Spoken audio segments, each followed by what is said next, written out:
Alternativa Sonora.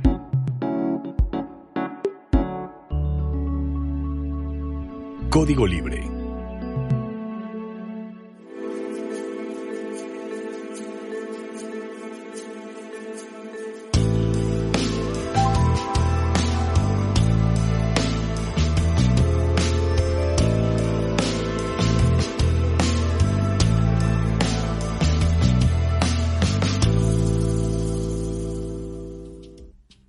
Amigos de Código Libre, bienvenidos a una emisión más de Resiliencia en Línea.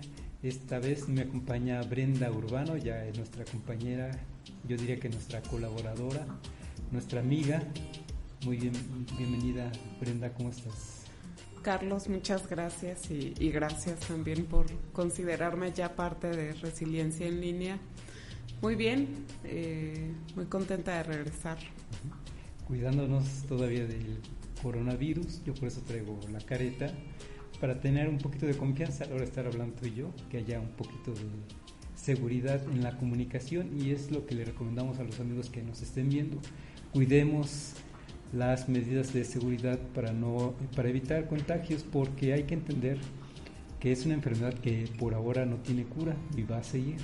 Ya nos hemos socializado con ella, ahorita platicamos un poquito más de esto, pero hemos ido socializando el miedo, es decir, el miedo persiste como persiste en muchas enfermedades, el SIDA, persiste la diabetes, persisten tantos males, pero de repente nos socializamos y lamentablemente de repente también nos volvemos indolentes a esas enfermedades y a quienes las padecen, y asumimos que es problema de la otra persona, la que no se cuidó, y entonces es diabético, y entonces tiene SIDA, y entonces tiene esos males. Me parece que lamentablemente, y eso ahorita lo platicamos, estamos yendo hacia ese rumbo socialmente, en donde quien se contagie es porque le tocaba o porque no se cuidó, en fin, o porque es débil. Ese es también parte del razonamiento que tienen líderes como Bolsonaro, que ya ves que se enfermó, o Donald Trump, ciertas personalidades en México, Salinas Pliego, que piensan que, bueno, sí, la gente se va a enfermar, pero no se puede detener la economía. Me parece que estamos evolucionando hacia esa parte. En este asunto de la pandemia, del coronavirus, estamos evolucionando hacia esa parte en donde, bueno, se tuvo mucho miedo, y en México no se diga al principio, no todos nos resguardamos con mucho éxito, pero en estos momentos ya todo el mundo lo que quiere es regresar a la actividad. Todo el mundo, bueno, una buena proporción de los mexicanos, y tiene que ver con esto, que ahorita lo comentamos. Hoy queremos platicar con Brenda precisamente sobre reflexiones sobre la era de la comunicación. ¿Está del lado de la sociedad o no? Quise aprovechar la experiencia de Brenda porque en sus orígenes ha sido comunicadora, de formación es comunicadora. ¿Así te defines, comunicadora? Comunicóloga. Comunicóloga. Ajá. Y después la misma vida te ha llevado a una maestría en geografía humana, lo que sea que eso signifique, y ahora estás haciendo un doctorado en estudios urbanos y medioambientales, también lo que eso signifique. Pero ¿por qué no nos platicas un poquito de esta experiencia precisamente sobre los medios de comunicación? Porque has sido productora, conductora, así es como te conocí. De hecho, a mí me llamó la atención cuando te conocí y resultaba que eras corresponsal del periódico de La Jornada, un periódico al que no solo le tengo respeto, sino que le tengo mucho cariño. Me tocó casi vivir sus inicios en los años 80, fue cuando lo empecé a leer. Un periodismo bastante responsable, serio, y el que tú hayas sido corresponsal de La Jornada me llamó mucho la atención. Muchas gracias. Bueno, sí, de licenciatura pues soy comunicóloga, y durante más o menos 5 años estuve ejerciendo dentro de medios de comunicación en diferentes ámbitos.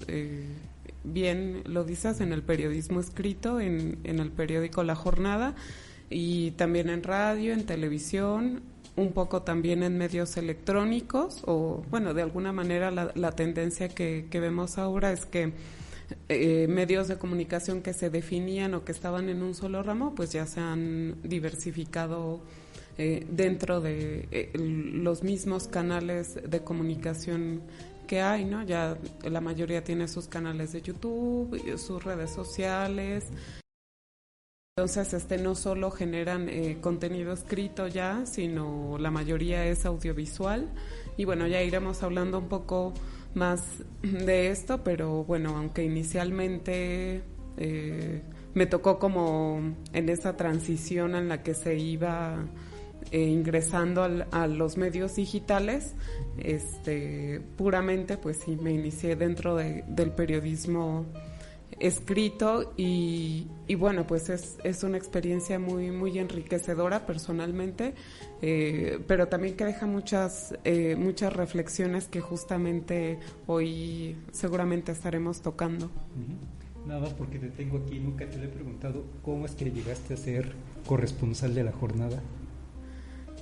Bueno, es muy curioso porque, bueno, yo aún estaba estudiando la licenciatura y un periodista local, amigo de mi mamá, le comentó que buscaban un corresponsal y mi mamá me animó a ir a tocar las puertas del periódico. Me dirigí con la gerente, etcétera. No sé, tenía yo creo como 18 o 19 años, era muy joven. Muy jovencita, sí. Sí, y era como que mi primer encuentro con los medios, ni siquiera había llegado a ser practicante. Uh-huh. Y bueno, pues sí, se me dio la oportunidad de aprender y de trabajar y de formarme dentro ya de los medios de comunicación. Sí, digo que yo le tengo mucho cariño a La Jornada. Yo empecé a leer el periódico desde el 88, si no mal recuerdo. Entonces La Jornada sacó las notas de lo que sucedió en el 68 con el movimiento estudiantil, como si estuviera sucediendo en ese momento. Empezó por ahí de junio con la primera publicación al respecto. Se cumplían 20 años del movimiento del 68. Eso me atrajo y desde entonces empecé a leer el periódico. Pero además lo empecé a guardar, lo empecé a acumular, pensé a hacer mi propia hemeroteca en condiciones muy desfavorables y pasaron años como tuve mi colección, pero si algo me hizo deshacerme de ellos es que no les estaba dando el cuidado, se estaban poniendo feos y además ya se estaban haciendo ratoncitos entre el periódico. Entonces lo tuve que regalar a la biblioteca de la Facultad de Filosofía y Letras en la UNAM, donde también tuve el gusto de estudiar. Bueno, esos fueron mis inicios de lector de La Jornada y lo que veo también, como dices, es transición. Después me tocó, casi no lo decimos, pero estamos en La Piedad, Michoacán. Me tocó llegar a La Piedad hace casi 20 años también y resulta que no encontraba el periódico impreso de La Jornada y fue que en ese momento me metí a leerlo vía internet, porque ya también La Jornada empezaba a mudarse hacia esta plataforma del internet, pero sobre todo lo que veo que no solo le pasa a La Jornada, sino que le pasa a otros periódicos, a Proceso, la revista Proceso está en otro proceso diferente. Ambos periódicos y otros que se mudaron, lo que te ofrecen por medios electrónicos es una información mucho más puntual, sin todo el contexto que te suelen dar con la versión impresa, y eso sí lo lamento, sí lo padezco, porque una nota que te puede llevar 1, 2, 3, 4 hojas, las 8 columnas como dicen, de repente lo reducen a media cuartilla, a veces un párrafo ya es la nota, digamos. Eso sí lo padezco mucho, lo resiento, porque entonces ya no te informa, ya nada más entretiene, digamos, o jala la atención para que como usuario entres a la página, pero de repente ya no te alcanzas a informar. No sé tú cómo has vivido esta transición. A ti te tocó además, como dices, muy joven, siendo de esta generación de medios de información habituales a un joven, y te has adaptado mucho mejor que yo, pero ¿tú cómo lo has vivido?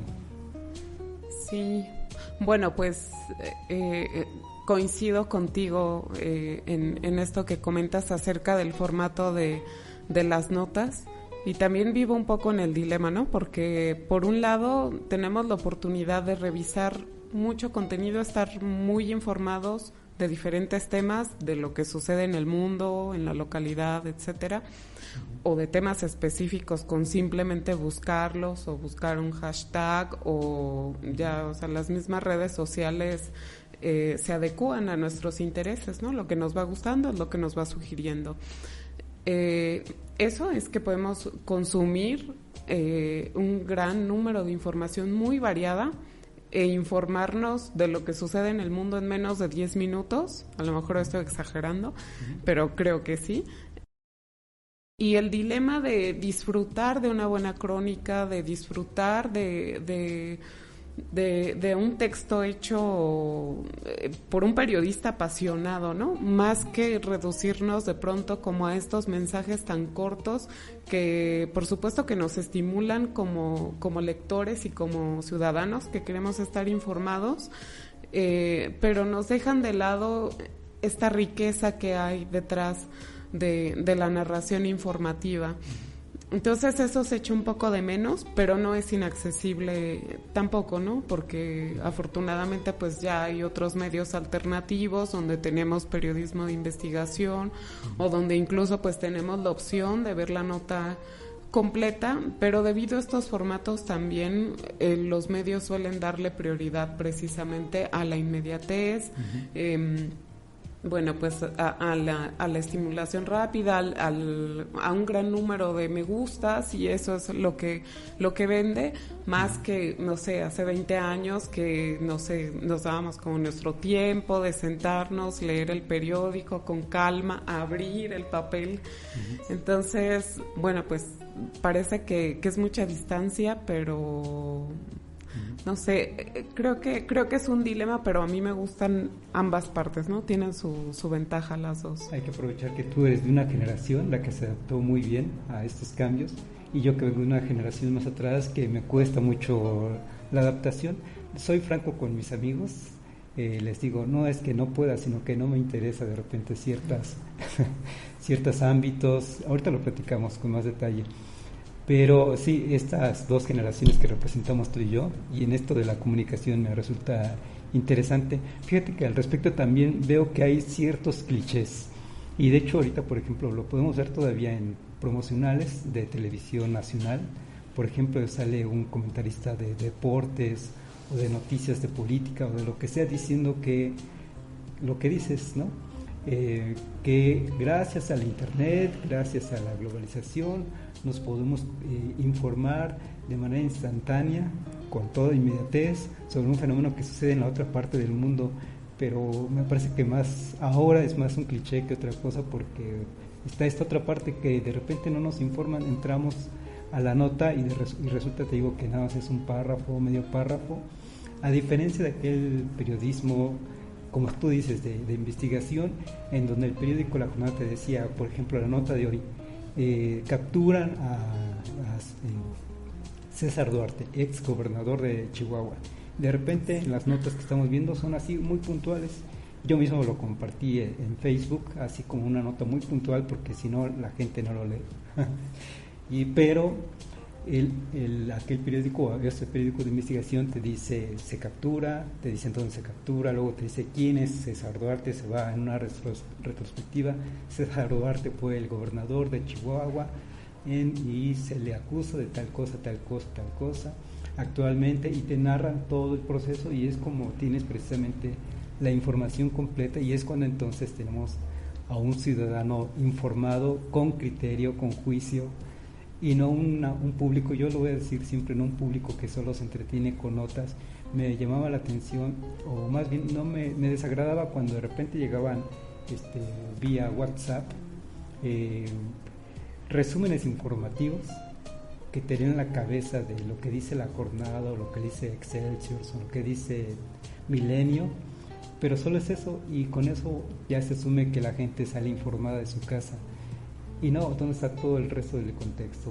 Pero entonces es que estamos por la competencia, por las audiencias, según parece. Sí, claro, definitivamente. O sea, puedes estar informado y no informado, ¿no? Es también es una contradicción. Y también el otro asunto es que también hay una sobreoferta de información, ¿no? Como sucede con el mercado también, ¿no? Tienes un montón de productos que escoger y se supone que lo dejan al criterio del consumidor, pero pues eso puede ser muy, muy, muy amplio, ¿no? Desde desde consumir noticias amarillistas hasta noticias muy o de pronto pues reportajes que incluso se llevan a veces hasta 3 años de investigación periodística, ¿no? Una cuestión muy muy detallada o un simple chisme, ¿no? Que después tiene que ser desmentido porque por la inmediatez no pudimos corroborar bien la información.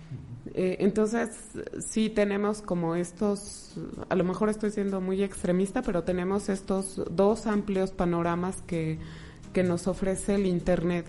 Y no sé tú qué opinas, pero me gustaría saber qué piensas de eso. Pero entre las cosas que he revisado por lo que estoy trabajando ahora, que son temas ambientales, revisaba un artículo muy, muy reciente sobre un profesor que les preguntaba a sus alumnos, ¿ustedes cómo es que se formaron conciencia ambiental?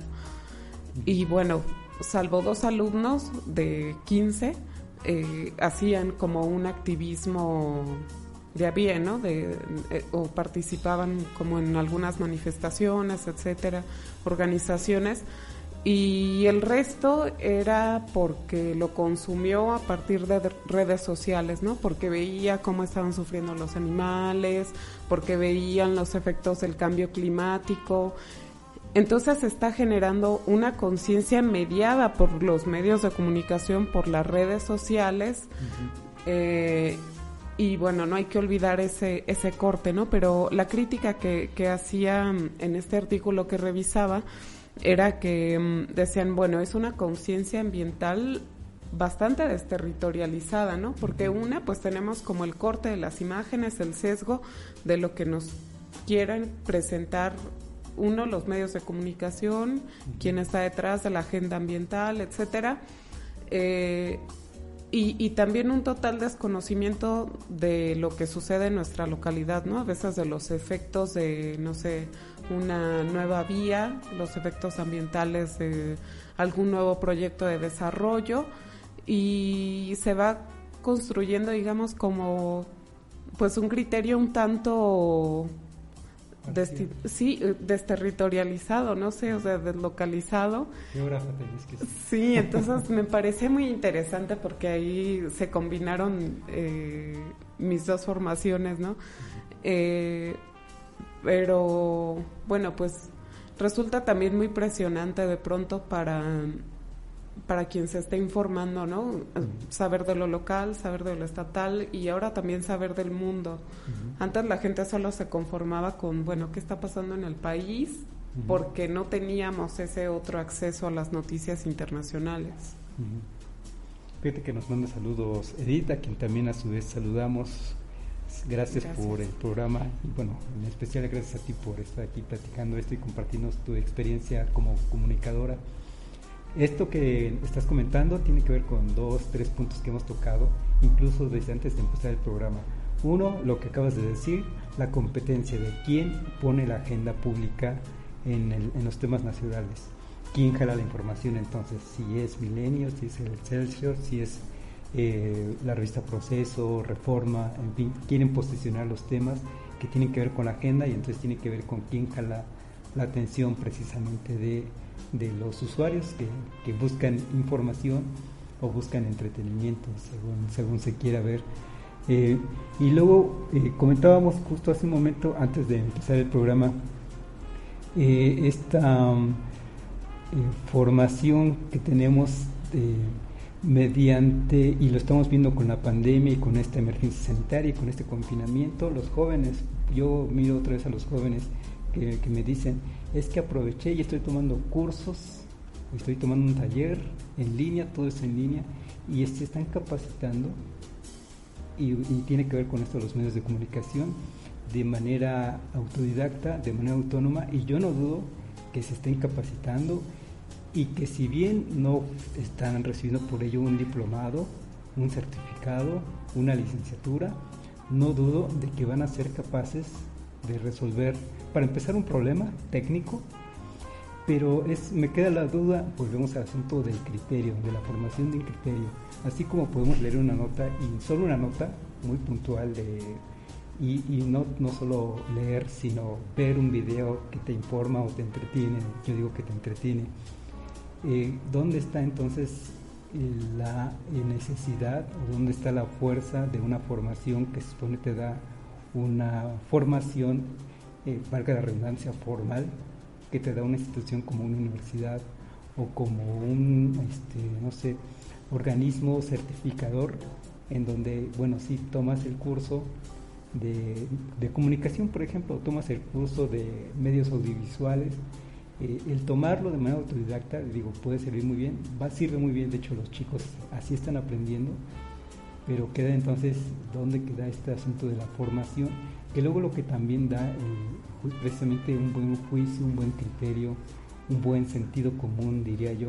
Luego lo que falta, ante tantas notas sueltas, tanta información suelta, y a veces mal redactada y a veces con problemas de redacción, incluso le ha pasado a Proceso y le pasa a La Jornada, de quienes les tengo buena simpatía.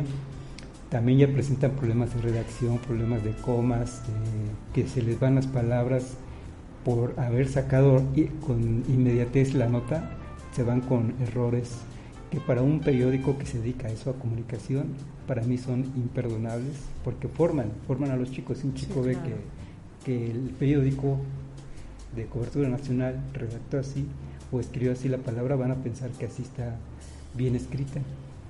Entonces, falta me preocupa sobre todo esa parte de la formación de un buen sentido común de la gente que está recibiendo esa información. Híjole, yo creo que sí es complejo, porque hay, como tú bien dices, hay contenido de muchísima calidad, tenemos accesible la opinión de muchos expertos con tan solo un clic, pero también tenemos con un solo clic un montón de información confusa, de información tendenciosa, de información terriblemente cortada y sesgada, que es justamente que cómo creas un criterio en el espectador, ¿no? En la audiencia, porque pues ya no estamos hablando como de esa audiencia enajenada a la que recibía un solo mensaje, ¿no? En los años 40, 50, ¿no? 60, bueno. Ahora ya es un público diverso que puede, que se supone que tiene un criterio, pero no en realidad, o sea, depende de muchos otros factores, ¿no? De el nivel educativo, del acceso que tiene a internet, incluso lo estamos viendo ahora con educación a distancia, o con este ciclo escolar que concluyó que no es tan sencillo el asunto del acceso a internet, o que no puede haber una interlocución adecuada. Tiene que ver también con la formación en casa, qué tanto acceso de pronto tenemos o tuvimos previamente, incluso yo creo, a otro tipo de contenidos, ¿no? Por ejemplo, tú dices, bueno, yo consumía La Jornada y le sigo siendo fiel en su versión electrónica y en las versiones que sigan, ¿no? Pero de pronto hay gente que no conoce ese medio u otro, entonces tiene que empezarse a formar un criterio, pero vaya, pues es que esto también es tan libre, este acceso, que también es otro de los dilemas que se discuten, ¿no? Dentro de los medios electrónicos, la regulación del contenido, etcétera, incluso el contenido dirigido a menores de edad, etcétera. No quisiera yo meterme en eso, porque creo que ya es también juicio de cada quien, o es un poco complejo, pero sí considero que sí hay cierta responsabilidad, pues definitivamente, por parte de los medios de comunicación. Podemos reconocer en donde sí se hace periodismo de investigación, donde sí se hace una opinión un asunto de opinión, porque muchas de las columnas que podemos ver en estos periódicos son de opinión y es válido opinar, pero podemos reconocer donde sí se hacen, aunque no sea como que el perfil preferido. Mi preferido, te digo, es La Jornada. Lo era la revista Proceso, pero el de Julio Scherer, el fundador, después se lo deja a la familia, ahora se lo deja a la hija como directora, y ya la revista ya es de otro perfil, abiertamente de otro perfil ideológico. Y que, como dices, lo que sí ya es a juicio de cada persona, si le gusta ese periodismo o ese entretenimiento. Yo creo que lo que están haciendo ahora en Proceso ya es más bien muchas notas sin fundamentos muchas veces en esas opiniones que dan. Para mí muy lamentable, porque una revista importante para la opinión pública, de referencia, de investigación, todavía conserva periodistas que hacen periodismo de información, pero se ha ido quedando nada más el cascarón de lo que era la revista de aquel Julio Scherer. En fin, eso ya es un juicio personal y las personas deciden si les gusta o no ese tipo de periodismo. Aunque no lo leo tanto, pero me parece que es un buen periodismo el que se hace en El Financiero o el que se hace en El Economista, por ejemplo. Y ya yo en cuanto a recomendaciones, al menos debido a mi juicio sesgado, ya no me atrevo a recomendar otros más, pero sí se puede, de Milenio, por ejemplo, que sí tiene también una carga ideológica muy, muy clara. De ahí puedo decir que también hay columnistas muy buenos. Uno de ellos es Carlos Tello, casi tu tocayo. Casi mi tocayo. Él es Tello, pero él es Tello Díaz, fíjate, que viene en la descendencia de Porfirio Díaz. Pero es un buen columnista, no digo periodista porque él más bien es investigador, adscrito a la UNAM, pero es un buen columnista del que yo creo que vale la pena, por ejemplo, seguir sus notas, aunque es un periódico que en lo personal no me gusta su línea editorial, pero hay que reconocer cuando hay buenos periodistas y cuando hay buenos columnistas, y en su caso cuando hay buenos, a fin de cuentas, periódicos o revistas que están comunicando algo. Lo importante es que sea informado, que sea con rigor, que sea fundamentado, no una nota suelta como las que ya están abundando en la revista Proceso, por ejemplo, para desgracia de la misma revista, que se está transformando. Ya veremos en unos años en qué queda, pero tienen que hacer algo más por el soporte argumentativo que tienen sus notas, que cada vez vienen a menos, se desmerita mucho más. Algo que me gustó de esa revista, por ejemplo, es esa combinación, como dices, donde si viene una nota escrita, redactada, y la van combinando con un video y además con otras ligas que te llevan a otra información que complementa la que te están dando ahí, ya sea de la misma revista o ya sea de otras fuentes de información. Ese es un hilo, digamos, que es atractivo para el usuario. Y bueno, aquí te da como que la herramienta de, ¿te interesa el tema? Bueno, aquí hay otras ligas en donde puedes direccionarte para averiguar más sobre el tema.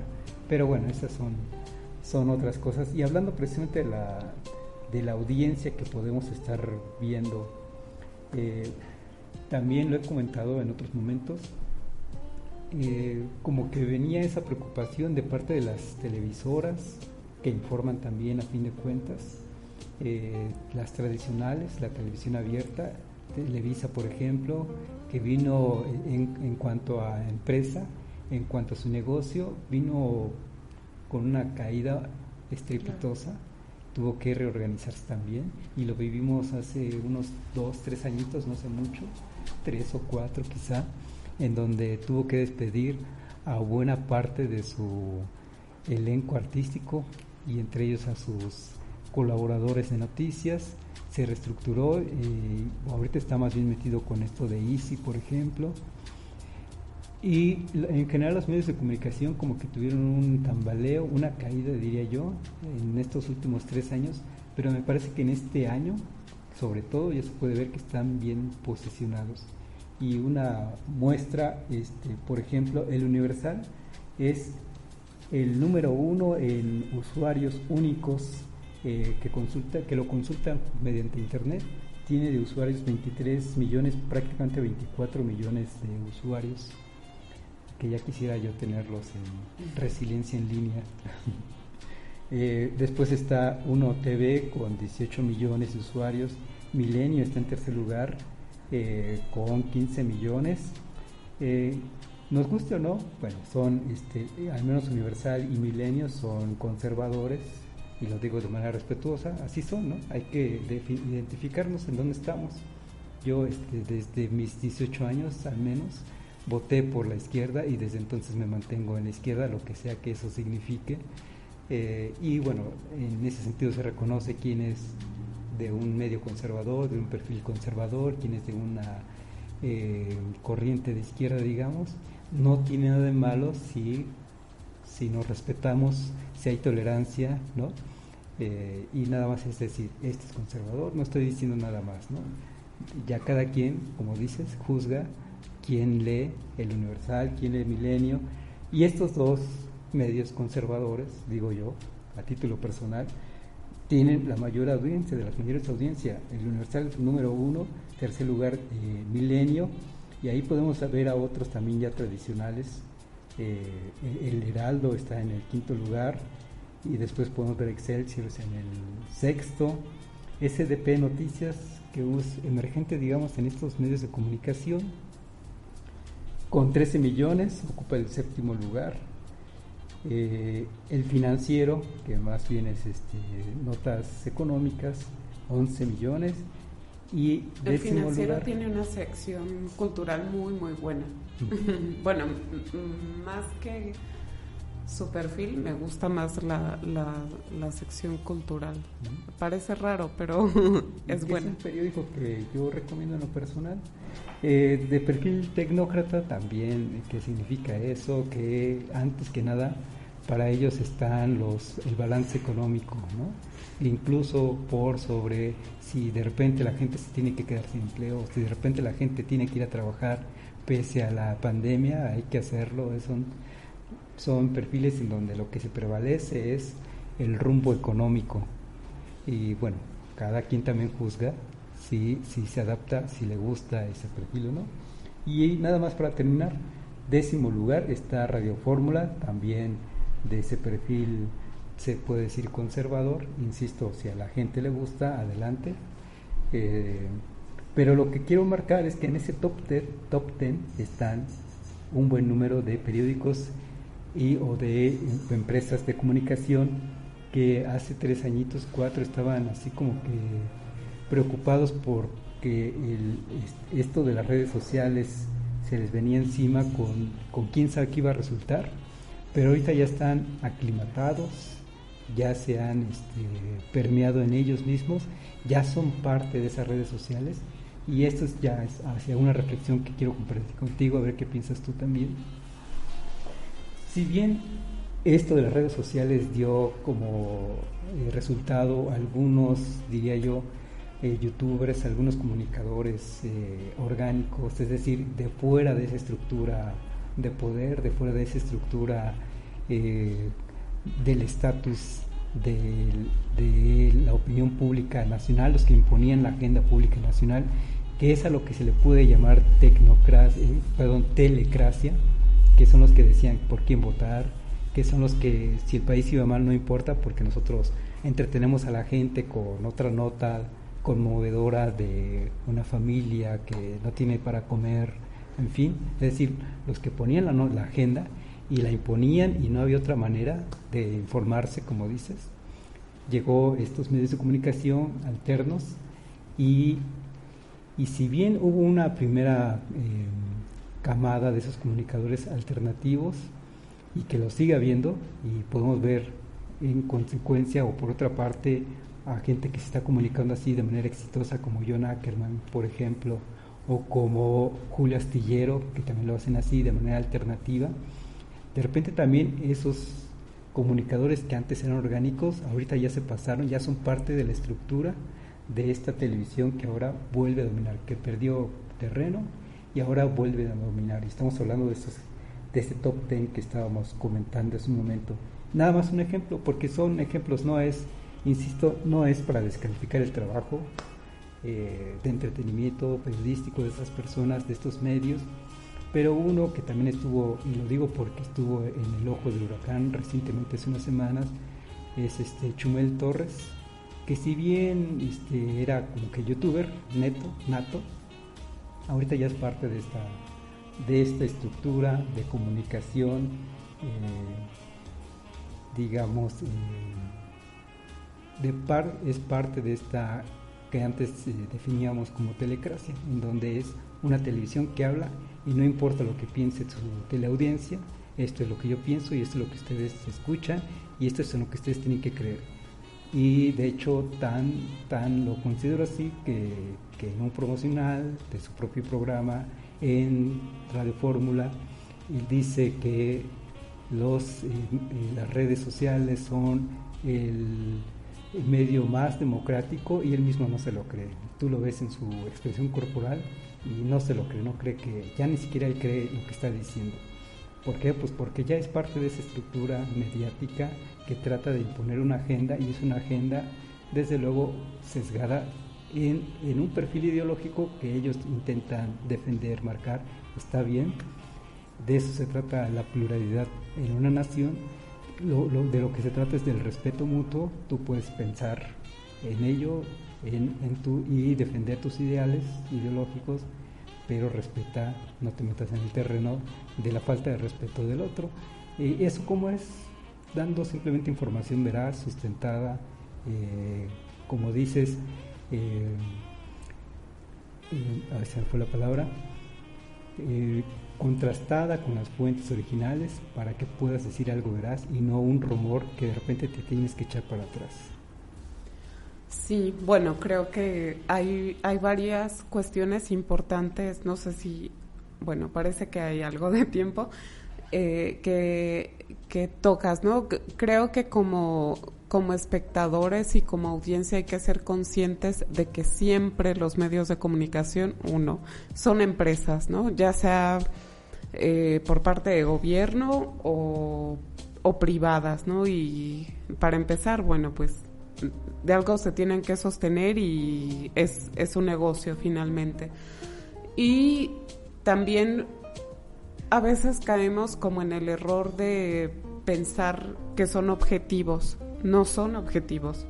Tienen, por supuesto, una línea marcada de izquierda a derecha, cierta línea de opinión, de pensamiento, y es una línea totalmente política, incluso, o sea, el financiero.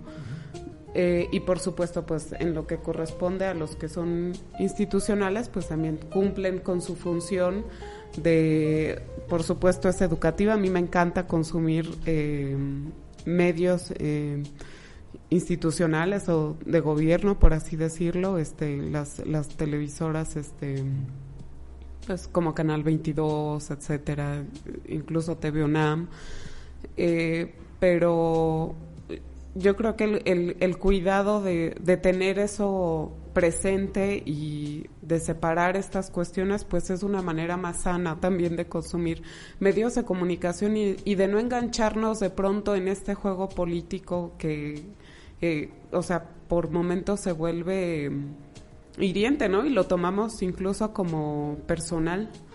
Y bueno, otra cuestión que también me parece muy importante a tomar en cuenta dentro de los medios de comunicación es la cuestión de el corte o framing, que le llaman, que es la intención y este recorte con el que se transmite la información, ¿no? Nosotros mismos ahora mismo estamos haciendo un corte, ¿no? De qué es lo que queremos decir y qué es lo que no queremos decir. Entonces eso siempre sucede con los medios de comunicación para favorecer, digamos, pues su línea política, pero también su intención que está de fondo, sea institucional o empresarial. Entonces eso es muy importante. Lo que de pronto a mí, bueno, personalmente me molesta es que últimamente con las redes sociales se abusa bastante de estos cortes. Por ejemplo, hace tiempo, cuando recién iniciaba la pandemia, me compartieron un video y me dijeron, ¿qué opinas? Y era un insert, o sea, pues como un fragmento de un discurso del presidente diciendo, nos vino como anillo al dedo la pandemia, ¿no? Pero tenía un intro de quien generaba la noticia que decía, el presidente Andrés Manuel López Obrador dijo no sé qué. Y me decía, ¿qué opinas? Y yo, bueno, para empezar es una nota cortada, ¿no? O sea, el fragmento del video, pues yo no tengo como acceso completo a lo que está diciendo la persona, ¿no? Necesito que me quiten ese corte, ¿no? Así me lo está interpretando el medio de comunicación. Me gustaría saberlo un poco más desde la fuente real. Entonces, de pronto sí creo que a veces caemos en el error dentro de nuestra pasión política y de nuestro, a lo mejor de la defensa de nuestros intereses como espectadores o de lo que nos gusta, como que se tiende a desdibujar estos aspectos, ¿no? Que los medios de comunicación siempre actúan bajo una intención y lo hemos visto claramente con escándalos periodísticos que han sucedido y más con las televisoras o con otros periódicos también o con otros medios o lo que sucedió también con Chumel, que de pronto sí nos olvidamos de que ese medio de comunicación persigue ciertos intereses, ¿no? Y no está mal, pues no tendría por qué ocultarse, sino más bien que la ciudadanía de pronto debería de incluir eso dentro de su criterio. Aparte, bueno, ahora a lo que quiero ir con que son empresas, es que también en muchas ocasiones pues reciben subsidios de gobierno, etcétera, hay acuerdos, empresas, y no quiere decir tampoco que de pronto el espectador se tenga que convertir en un investigador privado de lo que están haciendo los medios, ¿no? Y no le crea a nadie, sino que son puntos a tomar a consideración y es respetable, por supuesto, la línea informativa y política con la que nos sintamos identificados, ¿no? Yo creo que en miras como de tener un consumo más responsable de los medios de comunicación, ¿no? De pronto, a veces el no coincidir con ciertas opiniones o con ciertas aseveraciones que hacen los medios de comunicación de pronto nos puede enojar, ¿no? A mí me ha pasado incluso que estoy en medios de comunicación o que estuve y de pronto escucho, ¿qué días yo escuchaba MBS? Y yo decía, no puede ser que se tomen como tan a la ligera un montón de opiniones que no tienen un fondo detrás, ¿no? O sea, que no sé de dónde están sacando los datos para opinar. Bueno, no es mi afán quemar, pero de pronto sí creo que se ha caído un poco como en algún descuido en esta emergencia que hay dentro de la información que circula en redes sociales. Y nuevamente quisiera tocar el punto de la objetividad. En algún momento algún periodista, Alejandro Almazán se llama, él hace mucho reportajes de investigación sobre temas del narco, pero en algún momento yo tomé un taller que nos comentaba eso de que el periodista es objetivo y de que siempre dice la verdad. No es cierto. O sea, los periodistas somos personas que tenemos sentimientos, que tenemos emociones, que tenemos intereses y que por supuesto o sea, en algún momento se va a colar nuestra intención o se va a colar nuestra emoción o se va a colar nuestro cansancio o incluso pues el mismo medio político te absorbe.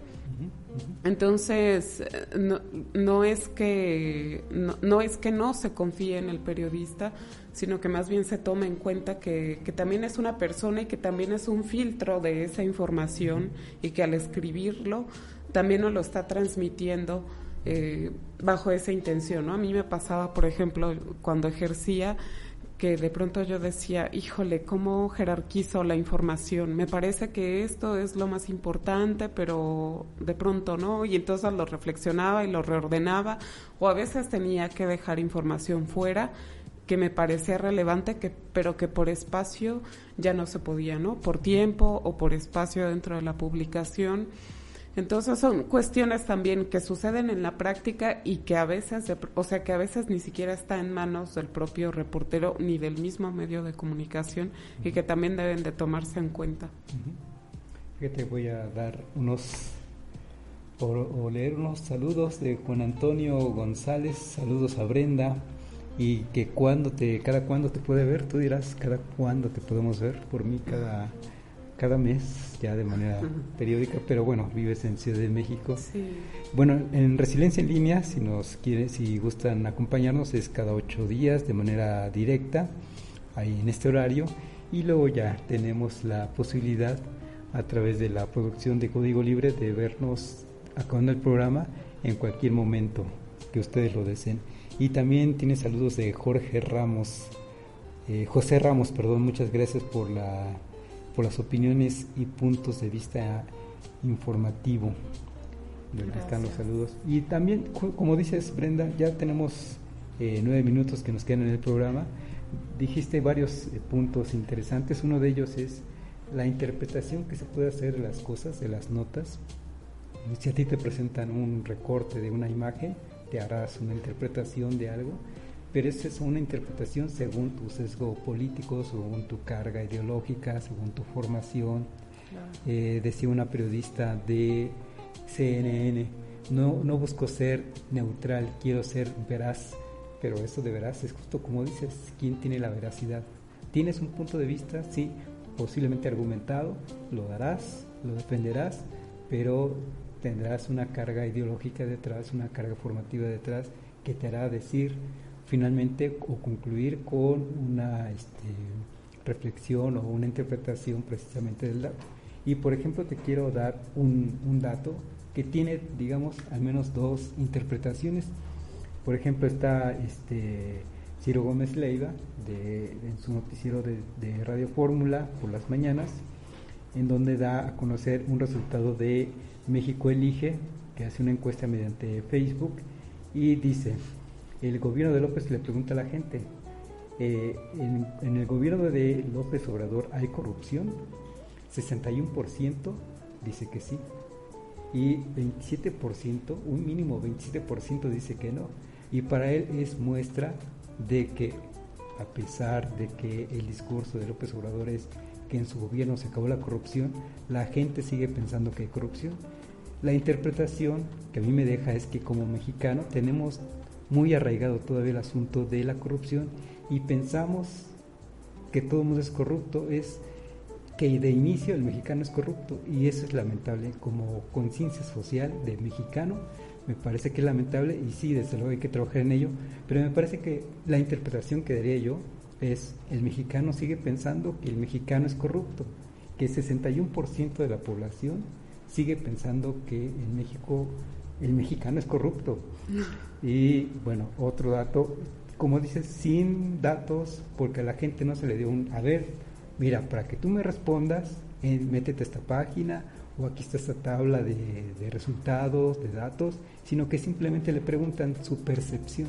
Es una encuesta de percepción, y le preguntan: las compras del gobierno, del actual gobierno, para atender el coronavirus, ¿son corruptas? Y 48% responde que sí. ¿Por qué? Pues porque sí, porque pensamos que somos corruptos, ¿no? Es decir, es percepción. Para mí es un asunto de percepción, pero no es, con esto no concluyes que el gobierno de López Obrador es corrupto, ¿no? Bueno, volvemos al asunto de la interpretación, o bien por este asunto mediático que se ha hecho de los personajes en México, del actual gobierno federal. Se le pregunta: ¿usted cree que Octavio Romero es corrupto? Y 61% dice que sí. Lo que me sorprende es que conozcan a Octavio Romero, es el director de Pemex, pero que la gente pueda responder que sí a un personaje que básicamente no es público. Desde que asumió la dirección de Pemex no es público, digamos. Sí, por ahí se sabe que es el director, pero mucha gente, la primera pregunta sería: ¿conoce usted a Octavio Romero? Ahí seguramente, y eso lo creo, seguramente habrá un buen porcentaje que no lo conoce, pero responde que es corrupto. ¿Por qué? Pues porque pensamos, y esa es la interpretación que hago yo, la conclusión que hago yo de esta encuesta de opinión, es que el mexicano sigue teniendo la creencia, con justa razón, de que somos potencialmente corruptos. Yo puedo ser potencialmente corrupto. Si le preguntan en esta encuesta, ¿usted cree que Carlos Telles es corrupto? Seguramente hubieran dicho que sí, el 61%, aunque no saben quién es Carlos Telles. ¿Por qué? Porque tenemos esa naturaleza, porque en México tenemos un alto margen de corrupción en todos los cuadros políticos, de función pública, en fin. Pero Brenda, nos estamos acercando al final, nos quedan 4 minutos. ¿Alguna reflexión final que quieras compartir?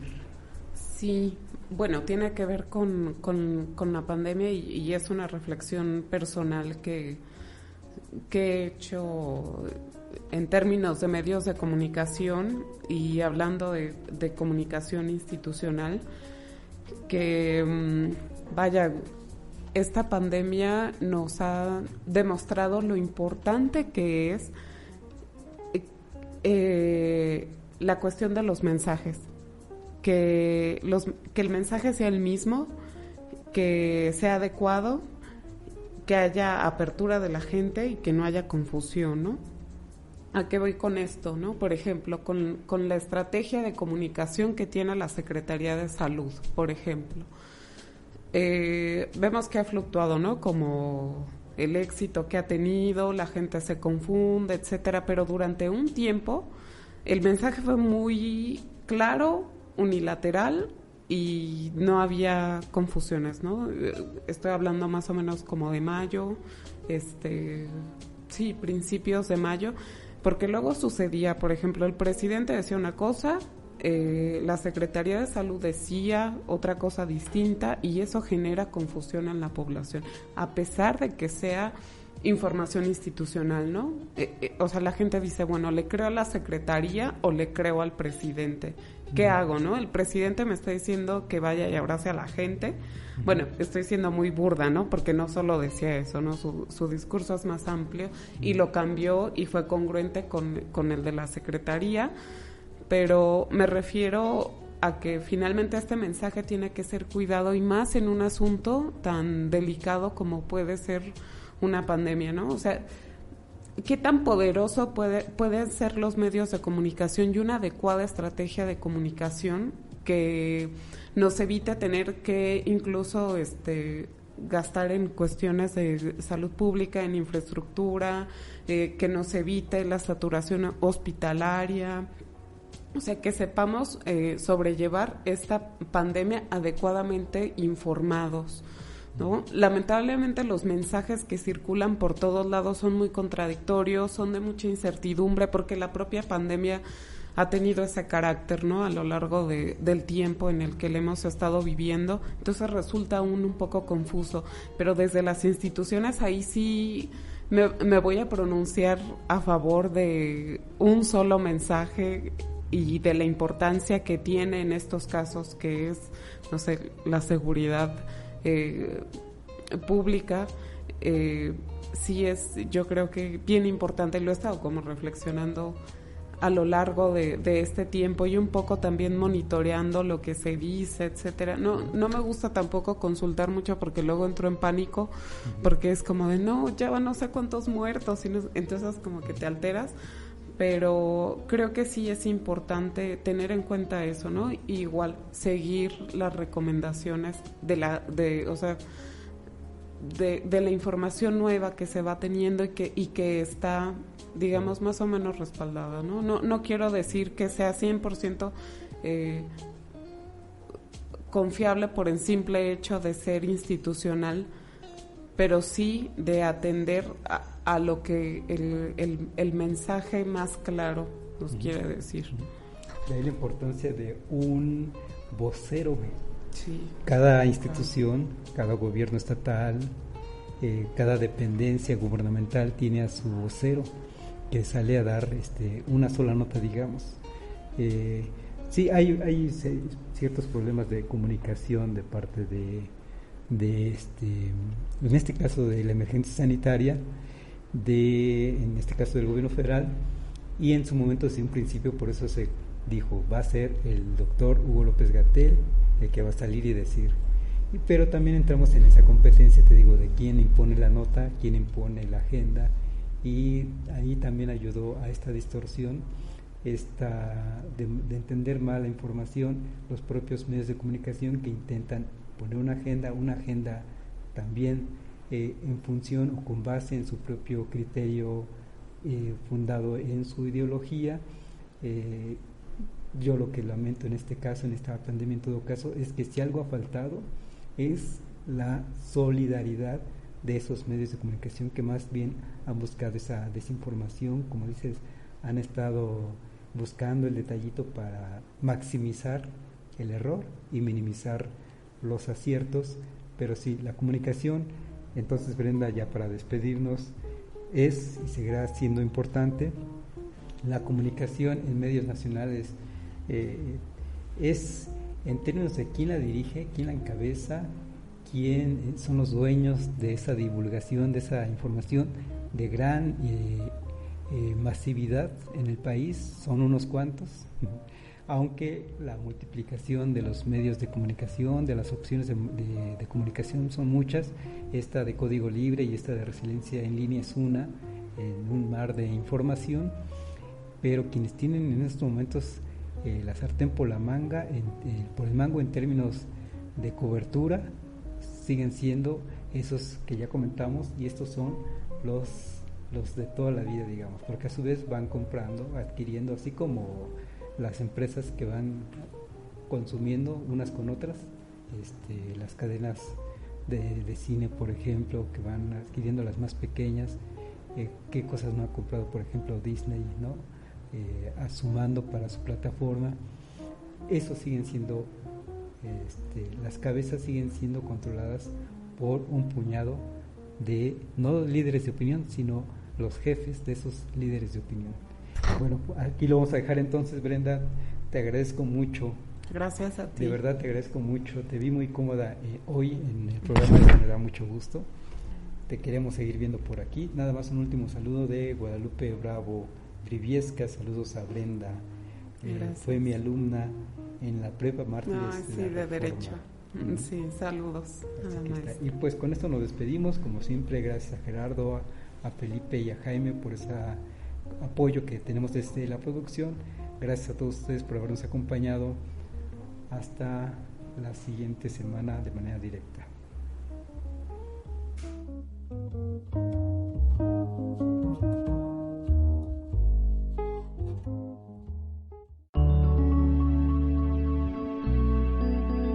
Código Libre.